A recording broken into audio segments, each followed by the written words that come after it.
Kumakailan lang ay napahugot si Kim Chiu sa Showtime. Nagbitaw siya ng linyang bakit ba binabalikan dapat hindi mo na iniiwan. Mga katagang tila pasaring sa kanyang ex-boyfriend na si Sian Lim. Sila ay nagkaroon ng relasyon ng 11 taon, marami silang pinagdaanan at naging pagsubok. Nakita ng mga fans kung gaano sila katatag pero nitong taon lang ay sinurpresa nila ang mga fans sa kanilang breakup sa hindi malamang rason.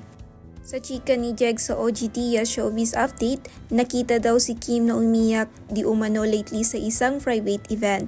Halatang sobrang nasaktan daw siya sa breakup nila ni Sian. Kaya ganun na lang siguro siya magbigay ng hugot sa Showtime kasi baka iniwan lang talaga ni Sian si Kim sa ere. At baka gustong makipagbalikan si Sian Lim sa kanya.